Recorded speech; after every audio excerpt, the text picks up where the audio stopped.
Sir ਜਦੋਂ ਮੈਂ 2007 ਵਿੱਚ ਮੈਂ ਪੰਚਕੂਲਾ 14 ਸੈਕਟਰ 'ਚ ਜੌਬ ਕਰਦਾ ਸੀ। ਇਕੱਠੇ ਸੀ ਅਤੇ 8 ਵਿੱਚ ਸਾਡਾ ਵਿਆਹ ਹੋ ਗਿਆ। ਇਹਨੇ ਮੈਨੂੰ ਇਮੋਸ਼ਨਲੀ ਆਖਿਆ ਕਿ ਮੇਰੀ ਫੈਮਿਲੀ ਬਹੁਤ ਪਰੇਸ਼ਾਨ ਆ, ਅਤੇ ਮੈਂ ਥੋੜ੍ਹਾ ਇਮੋਸ਼ਨਲ ਹੋ ਕੇ ਮੈਂ ਉਹਨੂੰ ਕਹਿ ਦਿੱਤਾ ਚੱਲ ਮੈਂ ਤੇਰੇ ਨਾਲ ਹੈਗਾ ਵਾ। ਅਤੇ ਉਹਨੇ ਹੀ ਫੋਰਸ ਕੀਤਾ ਕਿ ਵਿਆਹ ਕਰਨ ਦੀ ਮੈਨੂੰ ਪ੍ਰਪੋਜ਼ ਕੀਤੀ ਉਹਨੇ ਮੈਨੂੰ, ਅਤੇ ਮੈਂ ਪ੍ਰਪੋਜ਼ ਮੈਂ ਐਕਸੈਪਟ ਕਰ ਲਈ। ਸਾਰਾ ਕੁਝ ਠੀਕ ਠਾਕ ਚੱਲ ਰਿਹਾ ਜੀ। ਜਦੋਂ ਉਹਦਾ ਆਪਾਂ ਚੰਡੀਗੜ੍ਹ ਆਇਆ ਸਭ ਕੁਝ ਇਹਨਾਂ ਦੇ ਮਾਂ ਪਿਓ ਨੇ ਇੰਟਰਫੇਰੈਂਸ ਕੁਝ ਜ਼ਿਆਦਾ ਕੀਤੀ ਆ, ਅਤੇ ਮੇਰੇ ਬੇਟੇ ਦਾ ਕੜਾ ਵੀ ਲਾ ਕੇ ਇਹਨਾਂ ਨੇ 5-6 ਵਾਰੀ ਸੁੱਟਤਾ ਹੈ। ਅਤੇ ਮੈਂ ਜਦੋਂ ਮੈਂ ਪੁੱਛਿਆ ਕਿ ਨਾ ਕੜਾ ਕਿੱਥੇ ਆਇਆ, ਅਤੇ ਆਂਦੇ ਖੇਡਦੇ ਸੁੱਟਤਾ ਹੋਣਾ ਜਾਂ ਗਵਾਚ ਗਿਆ ਹੋਣਾ। ਮੈਂ ਰੈਂਟਡ ਹਾਊਸ ਵਿੱਚ ਮੈਂ ਰਹਿਣ ਡਿਆ ਵਾ, ਅਤੇ ਉਹ ਨਹੀਂ ਆਪਣਾ ਘਰ ਛੱਡ ਕੇ ਉਹ ਮੇਰੇ ਘਰ ਰਹਿਣ ਵਾਸਤੇ ਆਏ ਆ। 2 ਦਿਨ ਵਾਸਤੇ ਰਹਿਣ ਵਾਸਤੇ ਆਏ ਸੀ। 2 ਦਿਨ ਤੋਂ ਅੱਜ 3-4 ਮਹੀਨੇ ਹੋ ਗਏ ਜਾ ਰਹੇ ਨੇ ਉੱਥੋਂ। ਹਨੀ ਬੇਟੇ ਦਾ ਨਾਮ ਕੀ ਹੈ? ਹਨੀ ਸਿੰਘ ਹੈ ਉਹਦਾ ਨਾਮ। ਤੇ ਉਹਦਾ ਨਾਮ ਚੇਂਜ ਕਰਾਉਣ ਦੀ ਕੋਸ਼ਿਸ਼ ਹੈ? ਹਾਂਜੀ, ਉਹਨਾਂ ਨਾਮ ਹਨੀਫ ਰੱਖਣ ਦੀ ਕੋਸ਼ਿਸ਼ ਕੀਤੀ ਜਾ ਰਹੀ ਹੈ, ਹਨੀਫ। ਜਦੋਂ ਉਹਦੀ ਮੰਮੀ ਨਹੀਂ ਹੁੰਦੀ, ਆਪਣੀ ਮੰਮੀ ਤੋਂ ਥੋੜ੍ਹਾ ਜਿਹਾ ਡਰਦਾ ਵੀ ਉਹ ਆਪਣੇ ਸਹੁਰੇ ਵੀ ਥੋੜ੍ਹਾ ਡਰਾ ਕੇ ਰੱਖਦੇ ਉਹਨੂੰ ਨਾ। ਜਦੋਂ ਉਹ ਨਹੀਂ ਘਰ ਤੋਂ ਬਾਹਰ ਹੁੰਦੇ ਆ, ਉਦੋਂ ਮੈਨੂੰ ਇਕੱਲੇ ਵਿੱਚ ਆਉਂਦਾ, ਹੱਥ ਜੋੜ ਕੇ ਆਉਂਦਾ ਮੈਨੂੰ ਕਿ ਪਾਪਾ ਮੈਨੂੰ यहाँ से ले चलो, यहाँ पर अच्छा नहीं है, ये लोग अच्छे नहीं है। ਸਰ ਮੈਂ ਸ਼ਿਫਟ ਕਰਨ ਦੀ 6 ਸਾਲ ਤੋਂ ਮੈਂ ਕੋਸ਼ਿਸ਼ ਕਰ ਰਿਹਾ ਵਾਂ, ਲੇਕਿਨ ਮੇਰੀ ਵਾਈਫ ਤੋਂ ਇੱਕੋ ਜਵਾਬ ਆਉਂਦਾ ਵਾ, ਨਹੀਂ ਸ਼ਿਫਟ ਨਹੀਂ ਕਰਾਉਣਾ। ਅਤੇ ਉਹ ਨਾਲ ਉਹਨਾਂ ਦੇ ਜਿਹੜੇ ਮੇਰੇ ਸਾਲੇ ਆ ਉਹ ਵੀ ਆਉਂਦੇ ਜहाँ ਮੇਰੀ ਇਹ ਬਹਿਨ ਰਹਿਣਾ ਚਾਹਤੀ वो वहीं पे रहना है ਆਪਣੇ। ਹੁਣ ਮੈਂ ਖੁੱਲ੍ਹ ਕੇ ਤਾਂ ਕਰਕੇ ਮੈਂ ਸਾਹਮਣੇ ਆਉਣ ਡਿਆ ਵਾਂ ਕਿਉਂਕਿ ਮੈਂ ਇਕੱਲੇ ਰਹਿਣ ਡਿਆ, ਡੇਢ ਮਹੀਨੇ ਤੋਂ ਮੈਂ ਇਕੱਲਾ ਰਹਿ ਰਿਹਾ ਵਾਂ। ਤੁਹਾਡਾ ਬੇਟਾ ਕਿੱਥੇ ਰਹਿ ਰਿਹਾ? ਬੇਟਾ ਆਪਣੀ ਮਾਂ ਦੇ ਕੋਲ ਆ। 1.5 ਮਹੀਨੇ ਤੋਂ ਮੇਰੇ ਨਾਲ ਫੋਨ 'ਤੇ ਗੱਲ ਵੀ ਨਹੀਂ ਕਰਾਈ ਉਹਨਾਂ ਨੇ।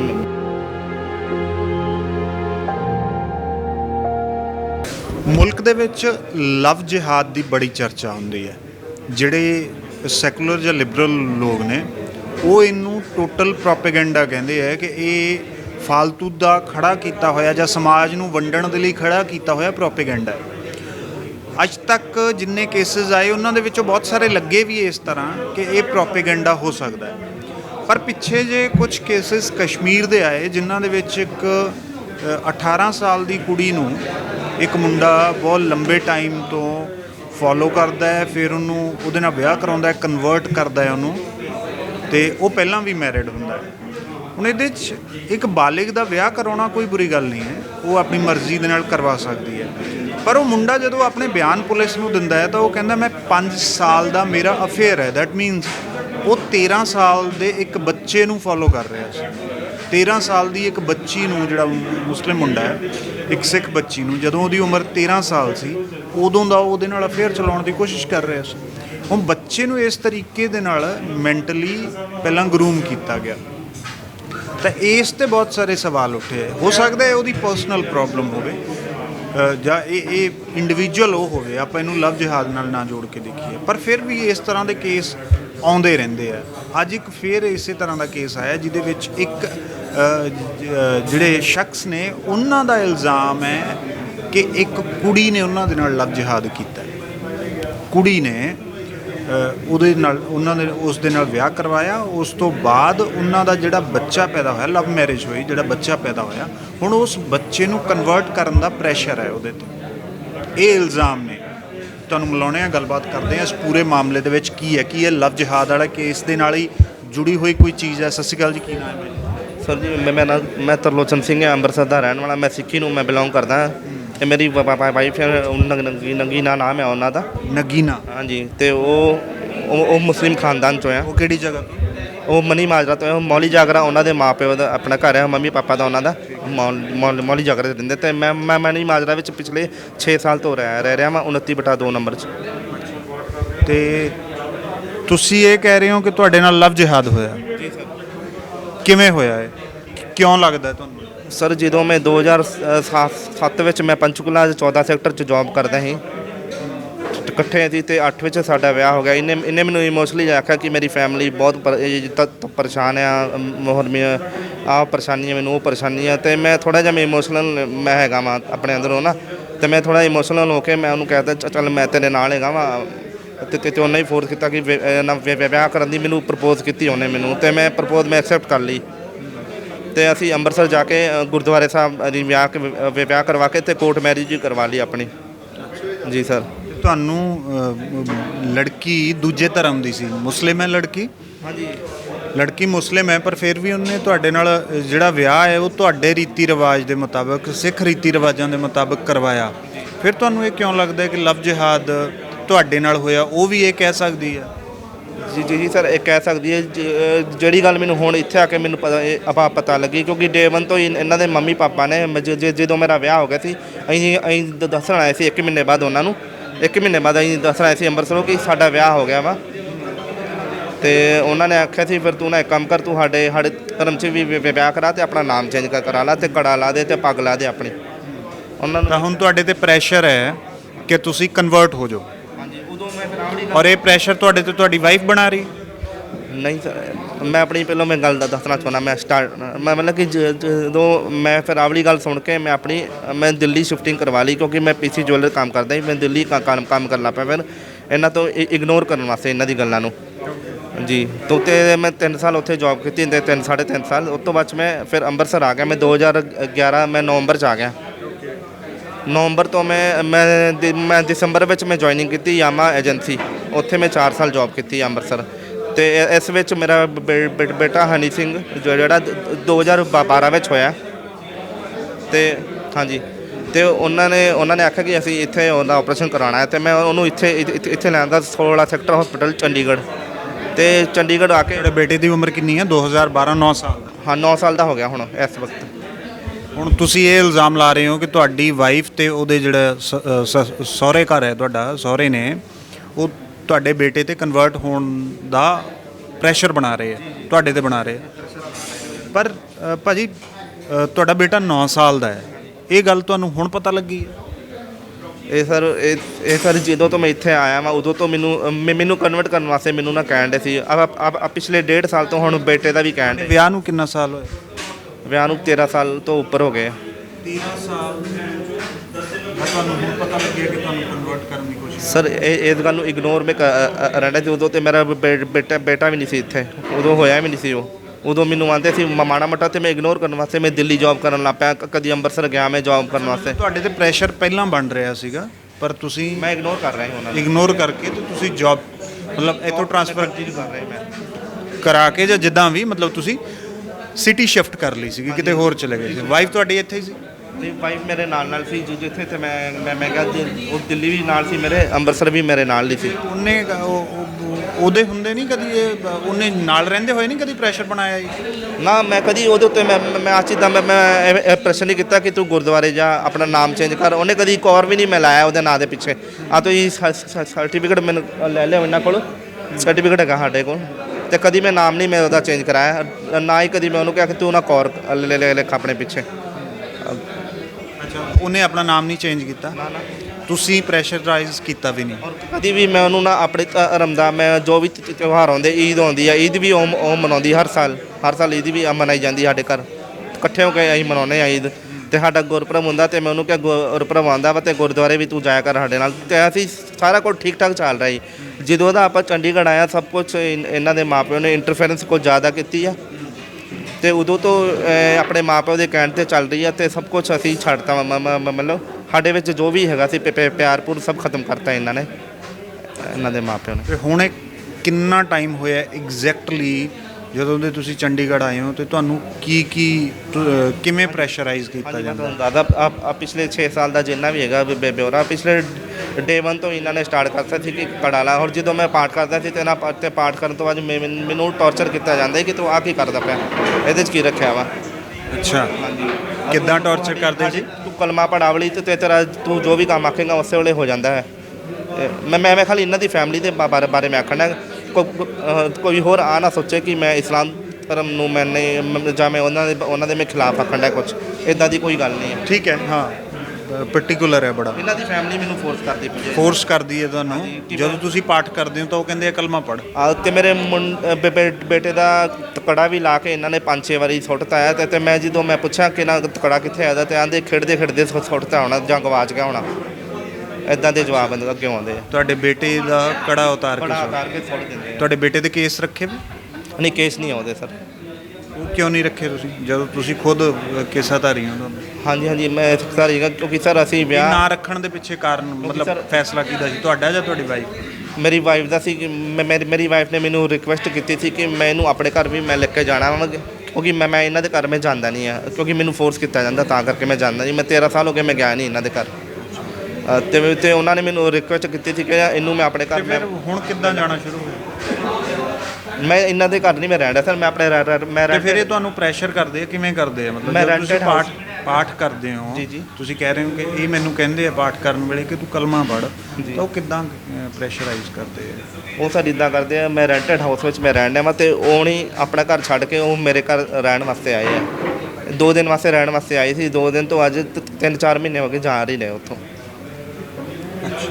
ਹਾਂ, ਅਤੇ ਮੇਰੀ ਵਾਈਫ ਵਜ੍ਹਾ? ਤੇ ਮੇਰੀ ਵਾਈਫ ਨੂੰ ਇਹ ਆ ਦੱਸਦੀ ਹੈ ਜੀ, ਜਦੋਂ ਮੈਂ ਪੁੱਛਦਾ ਕਿ ਮੇਰੀ ਮੰਮੀ ਦੀ ਤਬੀਅਤ ਠੀਕ ਨਹੀਂ ਆ, ਜਦੋਂ ਠੀਕ ਹੋ ਜੂਗੀ ਆਪਣੇ ਆਪ ਚੱਲ ਜਾਣਾ ਉਹਨੇ। ਇਹ ਗੱਲ ਹੈ ਬਸ।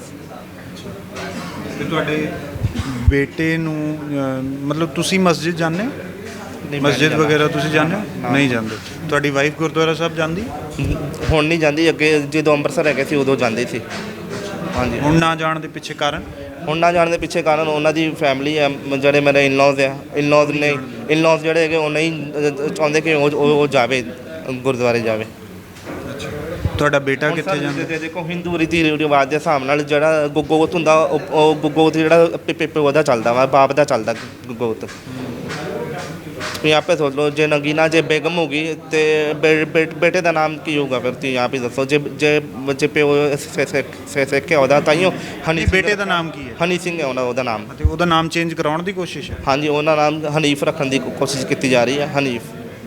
ਹਨੀਫ? ਹਾਂ, ਤੇ ਮੇਰਾ ਵੀ ਨਾਮ ਇਹਨਾਂ ਨੇ ਆਖਿਆ ਜੀ ਤਾਰਿਕ ਅਹਿਮਦ ਕੁਛ ਆਉਂਦੇ ਸੀ ਇੱਦਾਂ, ਅਤੇ ਮੈਂ ਨਹੀਂ ਚੇਂਜ ਕਰਾਇਆ ਉਹਨਾਂ ਨੂੰ। ਮੈਂ ਕਿਹਾ ਨਹੀਂ, ਮੈਂ ਆਪਣੀ ਸਿੱਖੀ ਨੂੰ ਬਹੁਤ ਪਿਆਰ ਕਰਦਾ ਵਾਂ, ਐ ਨਹੀਂ ਮੈਂ ਛੱਡ ਸਕਦਾ। ਹਾਂਜੀ। ਪਰ ਮੈਂ ਇਹ ਸਾਰੀਆਂ ਗੱਲਾਂ ਤੁਹਾਡੀਆਂ ਇੱਕ ਪਾਸੇ ਠੀਕ ਹੈ, ਪਰ ਮੈਂ ਕਹਿ ਰਿਹਾ ਸਭ ਕੁਝ 13 ਸਾਲ ਬਾਅਦ, ਤੁਹਾਡੇ 13 ਸਾਲ ਦੀ ਮੈਰਿਜ ਤੋਂ ਬਾਅਦ ਇਹ ਸਭ ਕੁਝ ਸਾਹਮਣੇ ਆਇਆ ਅਚਾਨਕ। ਇਹ ਕਿਉਂ ਹੈ? ਤੁਸੀਂ ਪਹਿਲਾਂ ਕਿਉਂ ਨਹੀਂ ਬੋਲੇ ਜੇ ਇੰਨਾ ਕੁਝ ਹੋ ਰਿਹਾ ਸੀ? ਇੰਨਾ ਕੁਛ ਹੋ ਰਿਹਾ ਸੀ ਤਾਂ ਸਰ ਮੈਂ ਇਗਨੋਰ ਕਰ ਰਿਹਾ। ਤੁਹਾਨੂੰ ਮੈਂ ਇੱਦਾਂ ਵੀ ਕਿਹਾ ਕਿ ਮੈਂ ਇਗਨੋਰ ਕਰਨ ਵਾਸਤੇ ਮੈਂ ਕਿਤੇ ਸ਼ਿਫਟਿੰਗ ਕਰਵਾਉਂਦਾ ਰਿਹਾ, ਮੈਂ ਆਪਣੀ ਜੋਬ ਕਦੀ ਦਿੱਲੀ ਕਦੀ ਅੰਮ੍ਰਿਤਸਰ। ਅਤੇ ਅੰਮ੍ਰਿਤਸਰ ਜਦੋਂ ਇਹਨੇ ਮੈਨੂੰ ਨਾ ਇੱਕ ਪ੍ਰੋਮਿਸ ਕੀਤਾ ਸੀ, ਉਹ ਆਂਦੀ ਕਿ ਨਾ ਚੰਡੀਗੜ੍ਹ ਥੋੜ੍ਹੀ ਚੰਗੀ ਜੋਬ ਆ ਤਾਂ ਤੇਰੇ ਨਾਲ ਓਪਰਚੁਨਿਟੀ ਇੱਥੇ ਜ਼ਿਆਦਾ ਆ। ਤੁਹਾਡੀ ਵਾਈਫ ਕਿੰਨਾ ਪੜ੍ਹੇ ਨੇ? ਉਹ +2 ਕੀਤੀ ਹੋਈ ਆ ਉਹਨਾਂ। ਅੱਛਾ, ਜੌਬ ਕਰਦੇ? ਪਹਿਲਾਂ ਜੋਬ ਕਰਦੇ ਸੀ, ਹੁਣ ਨਹੀਂ ਕਰਦੇ। ਨਹੀਂ ਕਰਦੇ ਜੀ। ਓਕੇ। ਤੇ ਤੁਹਾਡਾ ਬੇਟਾ ਗੁਰਦੁਆਰਾ ਸਾਹਿਬ ਜਾ ਕੇ ਖੁਸ਼ ਹੈ ਜਾਂ ਮਸਜਿਦ ਜਾ ਕੇ ਖੁਸ਼ ਹੈ? ਸਰ ਉਹ ਤਾਂ ਮੈਨੂੰ ਨਾ ਜਦੋਂ ਉਹਦੀ ਮੰਮੀ ਨਹੀਂ ਹੁੰਦੀ, ਆਪਣੀ ਮੰਮੀ ਤੋਂ ਥੋੜ੍ਹਾ ਜਿਹਾ ਡਰਦਾ ਵੀ ਆ ਉਹ, ਆਪਣੇ ਸਹੁਰੇ ਵੀ ਥੋੜ੍ਹਾ ਡਰਾ ਕੇ ਰੱਖਦੇ ਉਹਨੂੰ ਨਾ। ਜਦੋਂ ਉਹ ਨਹੀਂ ਘਰ ਤੋਂ ਬਾਹਰ ਹੁੰਦੇ ਆ, ਉਦੋਂ ਮੈਨੂੰ ਇਕੱਲੇ ਵਿੱਚ ਆਉਂਦਾ, ਹੱਥ ਜੋੜ ਕੇ ਆਉਂਦਾ ਮੈਨੂੰ ਕਿ ਪਾਪਾ ਮੈਨੂੰ यहाँ से ले चलो, यहाँ पर अच्छा नहीं है, ये लोग अच्छे नहीं है, आप मुझे अमृतसर ले कर चलो, वहाँ पे मेरे को अच्छा लगता। ਤੁਸੀਂ ਫਿਰ ਸ਼ਿਫਟ ਕਿਉਂ ਨਹੀਂ ਕਰ ਜਾਂਦੇ? ਤੁਸੀਂ ਕਿਉਂ ਨਹੀਂ ਸ਼ਿਫਟ ਕਰ ਜਾਂਦੇ ਅੰਮ੍ਰਿਤਸਰ? ਸਰ ਮੈਂ ਸ਼ਿਫਟ ਕਰਨ ਦੀ 6 ਸਾਲ ਤੋਂ ਮੈਂ ਕੋਸ਼ਿਸ਼ ਕਰ ਰਿਹਾ ਵਾਂ, ਲੇਕਿਨ ਮੇਰੀ ਵਾਈਫ ਤੋਂ ਇੱਕੋ ਜਵਾਬ ਆਉਂਦਾ ਵਾ, ਨਹੀਂ ਸ਼ਿਫਟ ਨਹੀਂ ਕਰਾਉਣਾ। ਅਤੇ ਉਹ ਨਾਲ ਉਹਨਾਂ ਦੇ ਜਿਹੜੇ ਮੇਰੇ ਸਾਲੇ ਆ ਉਹ ਵੀ ਆਉਂਦੇ, ਜਹਾਂ ਮੇਰੀ ਇਹ ਬਹਿਨ ਰਹਿਣਾ ਚਾਹਤੀ ਹੈ वो वहीं पे रहना है आपने। ਉਹ ਵਿੱਚ ਨਾ ਜ਼ਬਰਦਨ ਮਤਲਬ ਕਿ ਕੋਸ਼ਿਸ਼ ਕਰਦੇ ਇੰਟਰਫੇਅਰ ਕਰਨ ਦੀ ਹਰ ਗੱਲ 'ਚ ਵੀ। ਤੁਹਾਡੇ ਲਾਇਰ ਨਾਲ ਆਏ ਆ ਤੁਹਾਡੇ? ਹਾਂਜੀ, ਨਾਲ ਆਏ ਆ। ਇੱਕ ਗੱਲ ਮੈਂ ਹੋਰ ਸਰ ਮੈਂ ਦੱਸਣਾ ਜਦੋਂ ਮੇਰਾ ਬੇਟਾ ਇੱਥੇ ਹੋਇਆ ਸੀ ਉਦੋਂ ਮੇਰੀ ਵਾਈਫ ਦੀ ਜਾਨ ਵਾਲੀ ਸੀ, ਮਤਲਬ ਡਾਕਟਰਾਂ ਨੇ ਵੀ ਕਹਿਤਾ ਸੀ ਸੈਕਟਰ 16 ਚੰਡੀਗੜ੍ਹ। ਅਤੇ ਫਿਰ ਇਹਨਾਂ ਦੇ ਮੰਮੀ ਪਾਪਾ ਨੇ ਮੈਨੂੰ ਫੋਨ ਕੀਤਾ ਕਿ ਤੁਹਾਡੀ ਵਾਈਫ ਜਿਹੜੀ ਆ ਠੀਕ ਨਹੀਂ ਹੈਗੀ ਆ। ਮੈਂ ਅੰਮ੍ਰਿਤਸਰ ਜੋਬ ਕਰ ਰਿਹਾ ਸੀ, ਇਹਨਾਂ ਨੂੰ ਮੈਂ ਕਿਹਾ ਸੀ ਕਿ ਮੈਨੂੰ ਨਾ ਫੋਨ ਕਰ ਦਿਓ। ਇਹਨਾਂ ਨੇ 4 ਦਿਨ ਬਾਅਦ ਮੈਨੂੰ ਫੋਨ ਕੀਤਾ, ਸਵਿਚ ਆਫ ਕੀਤਾ ਹੋਇਆ ਸੀ ਫੋਨ ਆਪਣਾ। ਅਤੇ ਫਿਰ ਮੈਂ ਆ ਕੇ ਮੈਂ ਐਂਬੂਲੈਂਸ ਮੈਂ ਲਿਖ ਕੇ ਗਿਆ ਅੰਮ੍ਰਿਤਸਰ, ਇਹਨੂੰ ਅੰਮ੍ਰਿਤਸਰ ਜਾ ਕੇ ਇਲਾਜ ਕਰਾਇਆ ਅਤੇ ਇਹਦੀ ਜਾਨ ਫਿਰ ਮੈਂ ਬਚਾਈ, ਸੇਵ ਕੀਤੀ ਜਾਨ। ਅਤੇ ਮੇਰੇ ਮੰਮੀ ਪਾਪਾ ਨੇ ਸਾਰਾ ਖਰਚਾ ਕੀਤਾ ਸੀ ਉਹਦੇ ਵਿੱਚ ਹੌਸਪੀਟਲ ਦਾ। ਅਤੇ ਅੱਜ ਉਹਨਾਂ ਨੂੰ ਵੀ ਗਾਲਾਂ ਕੱਢੀਆਂ ਜਾਂਦੀਆਂ ਮੈਂ ਇੱਥੇ ਵੀ, ਅਤੇ ਮੈਂ ਆਪਣੇ ਮਾਂ ਪਿਓ ਦੀ ਮੈਂ ਗਾਲ ਨਹੀਂ ਸੁਣ ਸਕਦਾ। ਸਾਰੇ ਜਣੇ ਮਿਲ ਕੇ ਉਹਨਾਂ ਨੂੰ ਗਾਲਾਂ ਕੱਢਦੇ ਆ ਕਿ ਮੈਨੂੰ ਫੋਰਸ ਕਰਦੇ ਕਿ ਮੈਂ ਹੱਥ ਚੁੱਕਾਂ ਉਹਨਾਂ ਦੇ ਉੱਤੇ। ਮੈਂ ਤੋਂ ਹੱਥ ਚੁੱਕੂੰਗਾ ਅਤੇ ਕਿਤੇ ਉਹ ਨਹੀਂ ਕੇਸ ਫਾਈਲ ਕਰਨਗੇ। ਮੈਨੂੰ ਹਮੇਸ਼ਾ ਡਰਾਵਾ ਦਿੱਤਾ ਜਾਂਦਾ। ਹੁਣ ਮੈਂ ਖੁੱਲ੍ਹ ਕੇ ਤਾਂ ਕਰਕੇ ਮੈਂ ਸਾਹਮਣੇ ਆਉਣ ਡਿਆ ਵਾਂ ਕਿਉਂਕਿ ਮੈਂ ਇਕੱਲੇ ਰਹਿਣ ਡਿਆ, ਡੇਢ ਮਹੀਨੇ ਤੋਂ ਮੈਂ ਇਕੱਲਾ ਰਹਿ ਰਿਹਾ ਵਾਂ। ਹੁਣ ਮੇਰੇ ਉੱਤੇ ਕੋਈ ਪ੍ਰੈਸ਼ਰ ਨਹੀਂ ਹੈਗਾ। ਤੁਹਾਡਾ ਬੇਟਾ ਕਿੱਥੇ ਰਹਿ ਰਿਹਾ? ਬੇਟਾ ਆਪਣੀ ਮਾਂ ਦੇ ਕੋਲ ਆ। 1.5 ਮਹੀਨੇ ਤੋਂ ਮੇਰੇ ਨਾਲ ਫੋਨ 'ਤੇ ਗੱਲ ਵੀ ਨਹੀਂ ਕਰਾਈ ਉਹਨਾਂ ਨੇ ਮੇਰੀ। ਅਤੇ ਮੇਰੀ ਬੇਟੇ ਨਾਲ ਨਾ ਬਹੁਤ ਜ਼ਿਆਦਾ ਅਟੈਚਮੈਂਟ ਹੈਗੀ ਆ। ਤੁਹਾਨੂੰ ਲੱਗਦਾ ਬੇਟਾ ਖੁਦ ਤੁਹਾਡੇ ਕੋਲ ਆਉਣ ਦੀ ਉਹ ਕਰੂਗਾ? ਸਰ ਹਾਂਜੀ,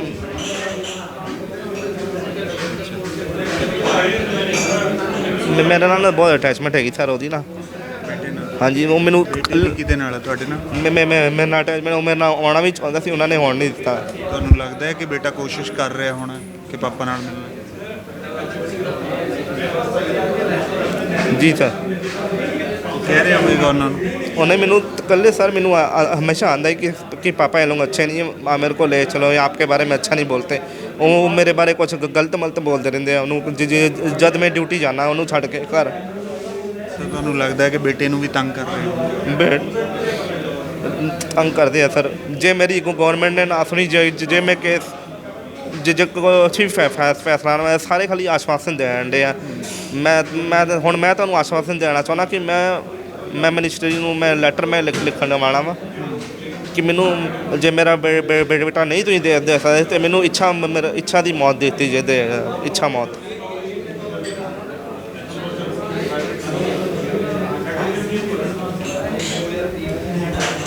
ਬੜਾ ਟ੍ਰੈਜਿਕ ਜਿਹਾ ਕੇਸ ਹੈ। ਤੁਹਾਡੇ ਲਾਇਰ ਨਾਲ ਆਏ ਜੀ? ਉਹਨਾਂ ਨੂੰ ਬੁਲਾਓ ਇੱਕ ਮਿੰਟ, ਅਸੀਂ ਉਹਨਾਂ ਨਾਲ ਇਹਨਾਂ ਦੇ ਜਿਹੜੇ ਲਾਇਰ ਨੇ ਜੀ। 2019 ਵਿੱਚ ਮੈਂ ਦੁਬਈ ਵੀ ਗਿਆ ਸੀ। ਮੇਰੇ ਮੰਮੀ ਪਾਪਾ ਨੇ ਮੇਰੇ ਉੱਤੇ ਪੈਸੇ ਲਏ ਸੀ ਕਿਉਂਕਿ ਮੈਂ ਛੋਟੀ ਮੋਟੀ ਜੋਬ ਕਰਦਾ ਵਾਂ ਅਤੇ ਮੈਂ ਹੱਥ ਸੈੱਟ ਕਰਨ ਵਾਸਤੇ ਆਪਣੀ ਫੈਮਿਲੀ ਨੂੰ ਚੰਗੀ ਮੈਂ ਲਾਈਫ ਦੇਣ ਵਾਸਤੇ, ਆਪਣੀ ਵਾਈਫ ਨੂੰ ਜਾਂ ਹੁਣ ਆਪਣੇ ਬੇਟੇ ਨੂੰ ਦੇਣ ਵਾਸਤੇ ਮੈਂ ਦੁਬਈ ਮੈਂ ਗਿਆ ਸੀ ਜੋਬ ਕਰਨ ਵਾਸਤੇ। ਇਹਨਾਂ ਨੇ ਮੇਰੇ ਜਾਣ ਤੋਂ ਪਿੱਛੋਂ ਕੀ ਕੀਤਾ, ਮੇਰੇ ਬੇਟੇ ਨੂੰ ਜਿਹੜੇ ਮੋਮਡਨ ਕੱਪੜੇ ਪਾ ਕੇ ਅਤੇ ਟੋਪੀ ਪਾ ਕੇ ਫੋਟੋ ਖਿੱਚੀ ਔਰ ਮੈਨੂੰ ਸੈਂਡ ਕਰਤੀ ਉੱਥੇ। 2 ਸਾਲ ਦਾ ਵੀਜ਼ਾ ਹੈਗਾ ਸੀ। ਮੈਂ 4-5 ਮਹੀਨਿਆਂ 'ਚ ਹੀ ਆ ਗਿਆ, ਟੈਨਸ਼ਨ ਵਿੱਚ ਆ ਗਿਆ ਸੀ ਮੈਂ। ਐਵੇਂ ਕੁਛ ਕਰ ਨਾ ਦੇਣ। ਮੈਂ ਮੁੰਡੇ ਦੀ ਸੇਫਟੀ ਵਾਸਤੇ ਬਹੁਤ ਜ਼ਿਆਦਾ ਮੈਂ ਨਾ ਹਮੇਸ਼ਾ ਇਹਨਾਂ। ਪਰ ਤੁਹਾਨੂੰ ਹੁਣ ਲੱਗਦਾ ਵੀ ਇਹ ਤੁਹਾਡੇ ਬੇਟੇ ਨੂੰ ਕਨਵਰਟ ਕਰ ਦੇਣਗੇ? ਹਾਂਜੀ ਸਰ, ਹੁਣ ਤਾਂ ਉਹ ਇਕੱਲਾ ਹੀ ਆ, ਉਹਨਾਂ ਕੋਲ ਹੀ ਆ। ਤੁਸੀਂ ਉਹਨੂੰ ਗੁਰਦੁਆਰਾ ਸਾਹਿਬ ਲੈ ਕੇ ਜਾਂਦੇ ਰਹੇ? ਮੈਂ ਜਾਂਦਾ ਰਿਹਾ ਸਰ ਹਮੇਸ਼ਾ। ਹਰ ਸੰਡੇ ਨੂੰ, ਹਰ ਐਤਵਾਰ ਨੂੰ ਆਪਾਂ ਜਾਂਦੇ ਰਹੇ ਗੁਰਦੁਆਰੇ। ਜਿਸ ਦਿਨ ਛੁੱਟੀ ਵਾਲਾ ਦਿਨ ਨਹੀਂ ਨਾ ਮੇਰਾ, ਐਤਵਾਰ ਨੂੰ ਮੇਰੀ ਛੁੱਟੀ ਹੁੰਦੀ ਸੀ ਅਤੇ ਆਪਾਂ ਜਾਂਦੇ ਸੀ ਹਰ ਐਤਵਾਰ ਨੂੰ ਗੁਰਦੁਆਰੇ। ਜੇ ਮੇਰੀ ਕੁਛ ਵੀ ਹੈਲਪ ਨਾ ਹੋਈ ਸਰ ਅਤੇ ਮੈਂ ਐਪਲੀਕੇਸ਼ਨ ਦੇਣ ਲੱਗਾ ਵਾਂ ਆਪਣੇ ਰਾਸ਼ਟਰਪਤੀ ਸਾਹਿਬ ਨੂੰ। ਮੈਂ ਐਪਲੀਕੇਸ਼ਨ ਦੇ ਦੇਣੀ ਹੈ ਕਿ ਮੈਨੂੰ ਇੱਛਾ ਮੌਤ ਦੇ ਦਿੱਤੀ ਜਾਵੇ। ਜੇ ਮੇਰਾ ਬੇਟਾ ਨਹੀਂ ਮੈਨੂੰ ਦੇ ਸਕਦੇ ਤੁਸੀਂ ਤਾਂ ਮੈਨੂੰ ਇੱਛਾ ਮੌਤ ਦਿੱਤੀ ਜਾਵੇ। ਅੱਛਾ, ਇਸ ਪੂਰੇ ਕੇਸ ਦੇ ਜਿਹੜੇ ਲਾਇਰ ਨੇ ਦੀਕਸ਼ਿਤ ਅਰੋੜਾ, ਉਹ ਵੀ ਸਾਡੇ ਨਾਲ ਮੌਜੂਦ ਨੇ। ਦੀਕਸ਼ਿਤ, ਤੁਹਾਨੂੰ ਲੱਗ ਰਿਹਾ ਕਿ ਲਵ ਜਿਹਾਦ ਦਾ ਹੀ ਮਾਮਲਾ ਹੈ ਜਾਂ ਇਹ ਪਤੀ ਪਤਨੀ ਦੇ ਆਪਸੀ ਅਣਬਣ ਦਾ ਮਾਮਲਾ ਹੈ? ਬੇਸਿਕਲੀ ਇਹ ਜਿਹੜੀ ਥੋਟਸ ਨੇ ਉਹ ਡਿਫਰੈਂਸ਼ੀਏਟ ਇਹਨਾਂ ਦੀ, ਔਰ ਰਿਲੀਜਨ ਕਰਕੇ ਜਿਹੜੀ ਥੋਟਸ ਹੈ ਇਹਨਾਂ ਦੀ ਡਿਫਰੈਂਟ ਹੈ। ਮੇ ਬੀ ਜਦ ਤੱਕ ਅਸੀਂ ਦੂਜਾ ਵਰਜਨ ਸੁਣਾਂਗੇ ਤਾਂ ਹੀ ਸਾਨੂੰ ਪਤਾ ਲੱਗੇਗਾ ਕਿ ਇਹ ਉਹੀ ਮਾਮਲਾ ਜਿਹੜਾ ਤੁਸੀਂ ਕਹਿ ਰਹੇ ਹੋ ਜਾਂ ਇਹ ਸਿਰਫ ਮੈਟਰੀਮੋਨੀਅਲ ਡਿਸਪਿਊਟ ਹੈ ਇੱਕ। ਪਰ ਜਿਹੜੇ ਅਗਰ ਇਹਨਾਂ ਦੇ ਫੈਕਟ ਦੇਖੇ ਜਾਣ, ਜੋ ਇਹ ਕਹਿ ਰਹੇ ਨੇ, ਜੋ ਇਹਨਾਂ ਨੇ ਰੀਪ੍ਰੈਜ਼ੈਂਟੇਸ਼ਨਾਂ ਪਾਈਆਂ, ਜੋ ਇਹਨਾਂ ਨੇ ਸੂਟਸ ਪਾਏ ਨੇ ਔਰ ਵੇਰੀਅਸ ਅਥਾਰਟੀਜ਼ ਨੂੰ ਇਹਨਾਂ ਨੇ ਚਿੱਠੀਆਂ ਲਿਖੀਆਂ ਅੱਜ ਤੱਕ ਪਿਛਲੇ 3 ਮਹੀਨਿਆਂ ਤੋਂ ਲਿਖਦੇ ਆ ਰਹੇ ਆ, ਉਹਦੇ ਤੋਂ ਤਾਂ ਹਜੇ ਇਹੀ ਪਤਾ ਲੱਗਦਾ ਕਿ ਬੇਸਿਕਲੀ ਇਹ ਰਿਲੀਜੀਅਸ ਡਿਸਪਿਊਟ ਹੈ। ਉਹ ਚਾਹੁੰਦੇ ਆ ਕਿ ਇਹ ਸਾਡੇ ਵਰਗੇ ਹੋ ਜਾਣ, ਇਹ ਚਾਹੁੰਦੇ ਆ ਉਹ ਸਾਡੇ ਵਰਗੇ ਹੋ ਜਾਣ। ਉਹਨਾਂ ਵੱਲੋਂ ਜਿਹੜੇ ਦੂਜੇ ਕਮਿਊਨਿਟੀ ਦੇ ਇਹਨਾਂ ਦੇ ਇਨਲॉज ਨੇ, ਉਹਨਾਂ ਵੱਲੋਂ ਜ਼ਿਆਦਾ ਪ੍ਰੈਸ਼ਰ ਹੈ ਬਿਕੋਜ਼ ਉਹ ਸਾਰੇ ਇਹਨਾਂ ਦੇ ਨਾਲ ਰਹਿੰਦੇ ਨੇ। ਕਿ ਵੀ ਤੁਸੀਂ ਇੱਕ ਬਾਪ ਦੇ ਲਈ ਆਪਣੀ ਔਲਾਦ ਸਭ ਤੋਂ ਇੰਪੋਰਟੈਂਟ ਹੁੰਦੀ ਹੈ। ਔਲਾਦ ਹੀ ਸਭ ਕੁਝ ਹੁੰਦੀ ਹੈ, ਉਹਦੀ ਪੂਰੀ ਵਿਰਾਸਤ ਸਾਂਭਣ ਵਾਲਾ ਔਲਾਦ ਹੀ ਹੁੰਦੀ ਹੈ। ਉਹ ਕਹਿ ਰਿਹਾ ਕਿ ਮੇਰੀ ਔਲਾਦ ਜਿਹੜਾ ਮੇਰਾ ਬੇਟਾ ਹੈ ਉਹਨੂੰ ਕਨਵਰਟ ਕਰਨ ਦੀ ਕੋਸ਼ਿਸ਼ ਹੋ ਰਹੀ ਹੈ, ਜਿਹੜੀ ਮੈਂ ਮਤਲਬ ਆਤਮਾ ਹੀ ਨਹੀਂ ਜਿਹੜੀ ਮੰਨਦੀ। ਤਾਂ ਇਹ ਕੇਸ ਦੇ ਵਿੱਚ ਕੀ ਮਤਲਬ ਕਾਨੂੰਨ ਕੀ ਉਹ ਕਰ ਜਿਹੜੇ ਇਹਦੇ ਫੈਕਟਸ ਹੈ ਉਹ ਇਹ ਹੈ, ਟੂ ਫੋਲਡ ਸਟੋਰੀ ਹੈ। ਇੱਕ ਤਾਂ ਇਹ ਹੈ ਕਿ ਜਦ ਵੀ ਮੈਂ ਘਰ ਛੱਡ ਕੇ ਜਾਂਦਾ ਮੇਰੀ ਕੰਸੈਂਟ ਤੋਂ ਬਿਨਾ ਉਹਨੂੰ ਇੱਕ ਇਸਲਾਮ ਫੋਲੋ ਕਰਵਾਉਂਦੇ ਆ, ਜੋ ਮੈਂ ਕਰਵਾਉਣਾ ਨਹੀਂ ਚਾਹੁੰਦਾ। ਮੈਂ ਸਿੱਖੀ ਨਾਲ ਜੁੜਿਆ, ਮੈਂ ਚਾਹੁੰਦਾ ਮੇਰਾ ਬੱਚਾ ਸਿੱਖੀ ਨੂੰ ਹੀ ਪ੍ਰੀਚ ਕਰੇ, ਨੰਬਰ 1। ਨੰਬਰ 2 ਇਜ਼ ਕੀ ਕਹਿੰਦਾ, ਇਹ ਕੰਟੀਨਿਊਸ ਥ੍ਰੈਟ ਹੈ। ਦੇयर ਇਜ਼ ਸਮ ਵਰਡ ਖਤਨਾ ਕਿ ਵੀ ਮੇਰੇ ਬੇਟੇ ਨੂੰ ਉਸ ਕਰਾਉਣਾ ਚਾਹੁੰਦੇ ਨੇ ਮੇਰੇ ਬੈਕ ਤੋਂ, ਔਰ ਮੈਨੂੰ ਮਤਲਬ ਮਲਟੀਪਲ ਥ੍ਰੈਟਸ ਆ ਰਹੇ ਆ ਕਿ ਵੀ ਅਸੀਂ ਇਹ ਕਰਾ ਦਾਂਗੇ। ਖਤਨਾ ਵੀ ਕਰਾਉਣਾ ਚਾਹੁੰਦੇ ਕਰਾ ਚੁੱਕੇ ਜਾਂ ਨਹੀਂ ਕਰਾਉਣਾ ਚਾਹੁੰਦੇ ਨੇ। ਅਸੀਂ ਆਪਣੀ ਪਲੇਂਟ 'ਚ ਵੀ ਪਾਇਆ, ਕੰਪਲੇਂਟਸ 'ਚ ਵੀ ਪਾਇਆ ਕਿ ਵੀ ਸਾਡੇ ਬੱਚੇ ਨੂੰ ਸੇਫ ਕਸਟਡੀ 'ਚ ਲਿਆਓ। ਉਹ ਤਾਂ ਆਈ ਥਿੰਕ ਇੱਕ ਪਾਰਟਿਕੂਲਰ ਏਜ ਤੱਕ ਹੋ ਸਕਦਾ ਨਾ, 9 ਸਾਲ ਏਜ ਹੋ ਗਈ। 9 ਸਾਲ ਏਜ ਹੋ ਗਈ ਹੈ। ਮੇ ਬੀ ਹੁਣ ਇਹਨਾਂ ਨੂੰ ਪਤਾ ਕਿ ਇਹਨਾਂ ਦਾ ਜਿਹੜਾ ਕਿਸ ਪੁਆਇੰਟ 'ਤੇ ਉਹ ਕਹਿ ਰਹੇ ਨੇ ਔਰ ਕਿਸ ਪੁਆਇੰਟ 'ਤੇ ਉਹ ਥ੍ਰੈਟਸ ਦੇ ਰਹੇ ਨੇ। ਤਾਂ ਇਹ ਤਾਂ ਮੇਰੇ ਹਿਸਾਬ ਨਾਲ ਇਹਦੀ ਕੋਈ ਏਜ ਨਹੀਂ ਹੁੰਦੀ ਕਿ ਵੀ ਤੁਸੀਂ 5 ਸਾਲ ਤੋਂ ਪਹਿਲਾਂ ਕਰਾਉਣਾ ਜਾਂ 2 ਸਾਲ ਤੋਂ ਪੁਰਾਣਾ ਕਰਨਾ। It can be at any time conversion the possible. Conversion ਨਹੀਂ, ਮੈਂ ਖਤਨੇ ਦੀ ਗੱਲ ਕਰ ਮੈਂ ਉਹੀ ਕਹਿ ਰਿਹਾ, ਜਿੱਦਾਂ ਹੀ ਉਹ ਖਤਨਾ ਹੋਏਗਾ he will be converted automatically. He will get converted into the Muslim. He will follow Islam because that is the only thing which the people do. ਤਾਂ ਐਜ਼ ਪਰ ਹਿਸ ਸਟੋਰੀ। ਪਰ ਹੁਣ ਜਿਹੜਾ ਤੁਹਾਡਾ ਕੁਐਸਚਨ ਹੈ ਕਿ ਵੀ ਬੱਚੇ ਲਈ ਪਿਆਰ ਹੈ ਸਾਰਾ ਕੁਝ, ਇਹ ਗੱਲ ਬਿਲਕੁਲ ਜੈਨੂਨ ਹੈ। ਉਸੇ ਹੀ ਕਰਕੇ ਇਹਨੇ ਕੋਰਟ ਦਾ ਦਰਵਾਜ਼ਾ ਖੜਕਾਇਆ ਹੈ ਔਰ ਅਲੱਗ-ਅਲੱਗ ਅਥਾਰਟੀ ਦਾ ਦਰਵਾਜ਼ਾ ਖੜਕਾ ਰਿਹਾ ਕਿ ਵੀ ਮੇਰੇ ਬੱਚੇ ਨੂੰ ਪ੍ਰੋਟੈਕਸ਼ਨ ਦਿਓ ਔਰ ਮੇਰੇ ਬੱਚੇ ਨੂੰ ਬਚਾਓ ਇਸ ਚੀਜ਼ ਤੋਂ। ਔਰ ਅੱਜ ਦੀ ਡੇਟ ਦੇ ਵਿੱਚ ਇੰਪਰੂਵਮੈਂਟ ਕੀ ਲੈ ਕੇ ਆਏ ਹਾਂ ਅਸੀਂ? ਇੰਪਰੂਵਮੈਂਟ ਇਹ ਹੈ ਕਿ ਅਸੀਂ ਇੱਥੇ ਚਾਈਲਡ ਵੈਲਫੇਅਰ ਕਮੇਟੀ ਹੈ, ਅਸੀਂ ਉਹਨਾਂ ਨੂੰ ਇੱਕ ਰਿਪਰੈਜ਼ੈਂਟੇਸ਼ਨ ਦਿੱਤੀ ਹੈ ਕਿ ਵੀ ਇਹ ਕੇਸ ਹੈ ਔਰ ਇਹ ਇਨਕੁਆਇਰੀਜ਼ ਪੈਂਡਿੰਗ ਹੈ, ਪੁਲਿਸ ਸਾਡੀ ਹੈਲਪ ਨਹੀਂ ਕਰ ਰਹੀ। ਅਗਰ ਬੱਚੇ ਨੂੰ ਕੁਝ ਹੋ ਜਾਂਦਾ ਆਟੋਮੈਟਿਕਲੀ ਮੇਰਾ ਇੰਨਾ ਕੁਝ ਕਰਨਾ ਤਾਂ ਇੱਕ ਤਰੀਕੇ ਨਾਲ ਫੇਲ ਹੀ ਹੋ ਜਾਏਗਾ। This will not work for me. ਤੇ ਤੁਸੀਂ ਜਦ ਤੱਕ ਇਹ ਸਾਰੀਆਂ ਚੀਜ਼ਾਂ ਚੱਲ ਰਹੀਆਂ ਡਿਸਪਿਊਟਡ ਨੇ ਔਰ ਮੈਨੂੰ ਤਾਂ ਥ੍ਰੈਟ ਹੈ ਹੀ ਹੈ, ਮੈਂ ਤਾਂ ਨਿਕਲ ਆਇਆ, ਪਰ ਮੇਰੇ ਬੱਚੇ ਨੂੰ ਸੇਫਗਾਰਡ ਕਰ ਲਓ। We had moved this representation and the second step we'll be doing is we'll knock the door of honourable high court, ਕਿਉਂਕਿ ਇਹ ਰਿਪਰੈਜ਼ੈਂਟੇਸ਼ਨ ਪਾਉਣੀ ਬਹੁਤ ਜ਼ਰੂਰੀ ਸੀਗੀ। ਆਪਣੀ ਸਟੇਟ ਦੇ ਵਿੱਚ ਬੇਸ਼ੱਕ ਇਸ ਤਰ੍ਹਾਂ ਦਾ ਕੋਈ ਉਹ ਨਹੀਂ ਹੈ, ਪਰ ਉੱਤਰ ਪ੍ਰਦੇਸ਼ ਦੇ ਵਿੱਚ ਪ੍ਰੋਪਰ ਇਹਨੂੰ ਲੈ ਕੇ ਇੱਕ ਲਾਅ ਹੈ ਲਵ ਜਿਹਾਦ ਨੂੰ ਲੈ ਕੇ। ਤਾਂ ਕੀ ਉਸ ਤਰ੍ਹਾਂ ਦੇ ਐਗਜ਼ਾਮਪਲ ਰੱਖਦੇ ਹੋਏ ਕੋਰਟ ਦੇ ਵਿੱਚ ਇਹ ਮਾਮਲਾ ਜਿਹੜਾ ਸਟਰੋਂਗ ਹੋ ਸਕਦਾ ਹੈ ਕਿ ਇੱਕ ਬੱਚੇ ਨੂੰ ਕਨਵਰਟ ਕੀਤਾ ਜਾ ਰਿਹਾ ਇਸ ਤਰੀਕੇ ਦੇ ਨਾਲ? ਹਾਂਜੀ, ਪ੍ਰੋਬਲਮ ਸਰ ਇਹ ਹੈ ਕਿ ਇਹੋ ਜਿਹਾ ਮੈਟਰ ਪੰਜਾਬ 'ਚ ਔਰ ਚੰਡੀਗੜ੍ਹ 'ਚ ਆਈ ਗੈਸ ਇਹ ਪਹਿਲੀ ਵਾਰੀ ਇਹ ਮੈਟਰ ਆਇਆ, ਡਿਸਕਲੋਜ਼ ਹੋਇਆ ਨਾ। ਸਾਡੀ ਲੋਕਲ ਪੁਲਿਸ ਇੰਨੀ ਵਿਜੀਲੈਂਟ ਹੈ ਕਿ ਉਹ ਇਹਨੂੰ ਇਸ ਮੈਟਰ ਦੀ ਸੈਂਸਿਟੀਵਿਟੀ ਨੂੰ ਸਮਝ ਸਕੇ। ਔਰ ਕੋਰਟਸ ਵੀ ਇਹ ਇੱਕ ਰੈਗੂਲਰ ਮੈਟਰ ਦੇ ਤਰੀਕੇ ਅਸੀਂ ਇੱਕ ਇੰਜੰਕਸ਼ਨ ਸੂਟ ਪਾਇਆ, ਉਹ ਵੀ ਜਦ ਤੱਕ ਉਹ ਪੇਸ਼ ਹੋਣਗੇ ਰਿਪਲਾਈ ਦੇਣਗੇ it will take a longer time. ਇਹ ਲੌਂਗਰ ਟਾਈਮ ਦੇ ਵਿੱਚ ਇਹਨਾਂ ਦਾ ਇੰਟਰਸਟ ਨਾ ਡਿਫਿਊਜ਼ ਹੋ ਜਾਏ, ਮੈਂ ਇਹ ਚਾਹੁੰਦਾ, ਤਾਂ ਕਿ ਅਸੀਂ ਕੁਝ ਇਮੀਡੀਏਟ ਇਹਨਾਂ ਨੂੰ ਰਿਲੀਫ ਦਵਾ ਦਈਏ। So we are planning certain things. ਅੱਜ ਅਸੀਂ ਪ੍ਰੈਸ ਕਾਨਫਰੰਸ ਕਰਾਈ ਹੈ, next we have certain things we will disclose on Monday or by Tuesday that what we will do in future, but we will be doing various things to channelise his interest. Child welfare society ਕੋਲ ਜਾ ਰਹੇ ਹੋ, ਇਸ ਤੋਂ ਇਲਾਵਾ ਜਿਹੜੀਆਂ social ਕਈ ਇਸ ਤਰ੍ਹਾਂ ਦੀਆਂ ਸੁਸਾਇਟੀਜ਼ ਬਣੀਆਂ ਹੁੰਦੀਆਂ ਜਿਹੜੀਆਂ ਇਸ ਤਰ੍ਹਾਂ ਦੇ ਸਾਰੇ ਜਿਹੜੇ ਮਾਮਲੇ ਨੇ ਉਹਨਾਂ 'ਤੇ ਧਿਆਨ ਰੱਖਦੀਆਂ ਨੇ। ਕਈ ਸਿੱਖ ਸੰਸਥਾਵਾਂ ਇਸ ਤਰ੍ਹਾਂ ਦੀਆਂ ਨੇ ਜਿਹੜੀਆਂ ਇਹ ਜੰਮੂ ਕਸ਼ਮੀਰ ਵਾਲੇ ਕੇਸਿਸ ਸਾਹਮਣੇ ਆਉਣ ਤੋਂ ਬਾਅਦ ਤਾਂ ਲਵ ਜਿਹਾਦ ਦਾ ਜਿਹੜਾ ਇਸ਼ੂ ਹੈ ਉਹ ਹੋਰ ਉੱਭਰ ਕੇ ਸਾਹਮਣੇ ਆਇਆ। ਬੇਸ਼ੱਕ ਉਹ ਇੰਡੀਵਿਜੂਅਲ ਹੋਵੇ ਜਾਂ ਉਹਦੀ ਕੀ ਪ੍ਰੋਬਲਮ ਹੈ, ਕਿੰਨਾ ਉਹ ਸਹੀ ਹੈ, ਉਹ ਇੱਕ ਅਲੱਗ ਮੈਟਰ ਹੈ।